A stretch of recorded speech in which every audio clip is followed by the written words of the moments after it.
अखिल भारतीय धोबी महासंघ रांची के विधायक सुरेश बैठा को झारखंड प्रदेश अध्यक्ष के रूप में मनोनीत किया गया। इस नियुक्ति के साथ सुरेश बैठा को झारखंड में धोबी समाज के हितों की रक्षा और समाज के विकास के लिए काम करने की जिम्मेदारी सौंपी गई। वह कांके विधानसभा क्षेत्र से विधायक हैं और धोबी समाज के एक प्रमुख नेता है। सुरेश बैठा की नियुक्ति से धोबी समाज को एक मजबूत नेतृत्व मिलेगा जो समाज के हितों की रक्षा और विकास के लिए काम करेगा। सुरेश बैठा के नेतृत्व में झारखंड प्रदेश कमेटी समाज के विकास के लिए विभिन्न कार्यकर्ताओं और गतिविधियों को आयोजन करेगी जिससे समाज के लोगों को लाभ होगा। सुरेश बैठा ने कहा कि राज्य सरकार धोबी समाज कल्याण बोर्ड का गठन करेगी जिससे समाज के लोगों को विभिन्न लाभ मिलेगी। इसी दौरान सुरेश बैठा ने क्या कुछ कहा, आइए आपको सुनाते हैं। अखिल भारतीय धोबी महासंघ का पूरे प्रदेश कमेटी का विस्तारित कमेटी की घोषणा हम करने जा रहे हैं। इस विस्तारित कमेटी के घोषणा के अवसर पर हमारे पूर्व प्रदेश अध्यक्ष और राष्ट्रीय अखिल भारतीय धोबी महासंघ के उपाध्यक्ष आदरणीय बाल गोविंद जी हमारे बीच प्रदेश के संयोजक के रूप में और पूर्व उपाध्यक्ष झारखंड प्रदेश धोबी महासंघ के आदरणीय विनोद बैठा जी, अशोक रजक जी जो समाज से सचिव के पद पर रहे, हमारे जिला के अध्यक्ष दीपक बैठा जी, हमारे अशोक कुमार रजक जी यहाँ नगर सचिव, हमारे गुड्डू उर्फ रमेश कुमार बैठा जी, हमारे अखिल भारतीय धोबी महासंघ के जो बुद्धिजीवी मंच के प्रदेश के अध्यक्ष रहे आदरणीय भोलानाथ रजक जी, इन सबों की उपस्थिति में अभी अखिल भारतीय धोबी महासंघ झारखंड प्रदेश के कार्यकारिणी की मैं घोषणा करने जा रहा हूं। इसका उद्देश्य एक ही है कि हमारे धोबी समाज जो बहुत ही दबे कुचले परिवार से आते हैं, लेकिन जो उनको अधिकार मिलना चाहिए वो अधिकार अब तक हम लोगों को पूरी तरह से पूरे देश में नहीं मिला है।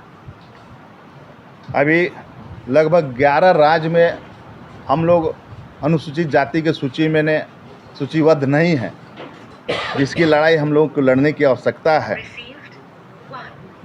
आज हम लोग पूरे अखिल भारतीय धोबी महासंघ, जिसका संचालन हमारे बिहार के पूर्व मंत्री रहे श्याम रजक जी जो हमारे राष्ट्रीय अध्यक्ष है, उनके दिशा निर्देश पर यह संघ को हम लोग चलाते रहे हैं।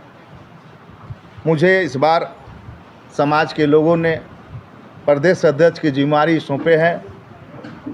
इसके लिए मैं इनके प्रति, समाज के प्रति मैं कोटि कोटि धन्यवाद देता हूं और इन लोगों को मैं विश्वास दिलाता हूं कि समाज को आगे बढ़ाने में और जब भी कभी भी किसी प्रकार की समस्या हो, मैं निश्चित रूप से आगे बढ़कर समाज की सेवा में आगे आएंगे। इसके साथ ही साथ अपनी समाज की तो मैं काम करूंगा ही, लेकिन आप देखे होंगे पूरे झारखंड में दलितों की क्या स्थिति है।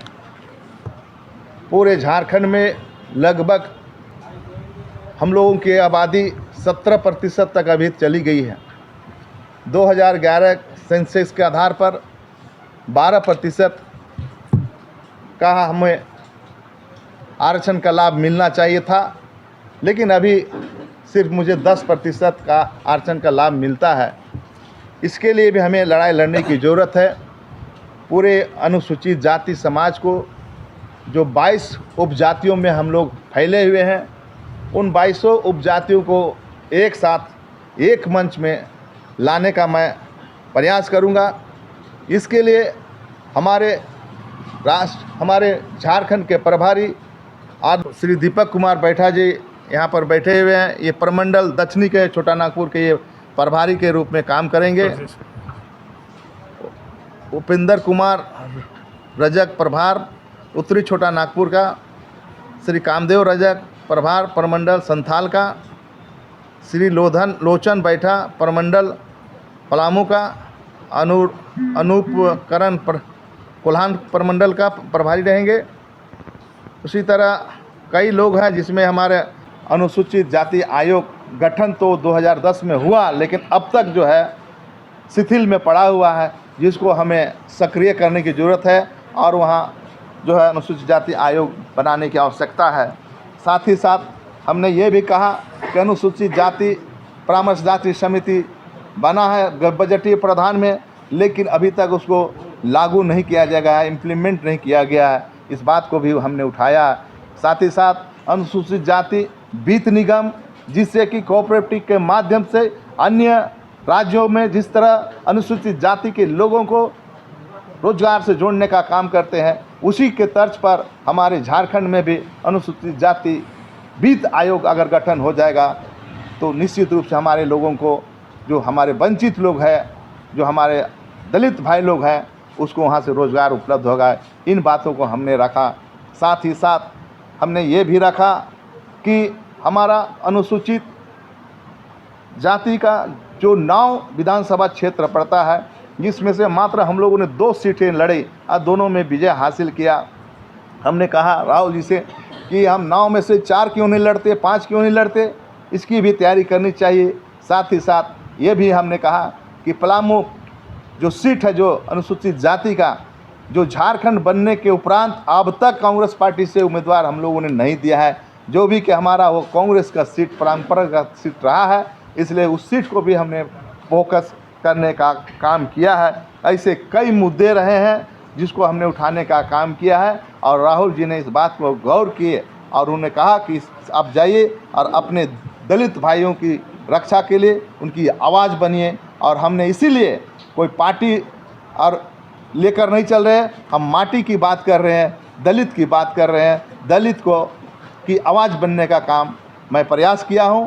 आने वाला समय सारे दलित समाज के लोगों को मैं एक मंच पर लाकर हम लोग ने एक उलगुलान छेड़ने का काम करेंगे और दलितों को कैसे उसका हक और अधिकार मिलेगा, इसकी हम लोग लड़ाई लड़ेंगे।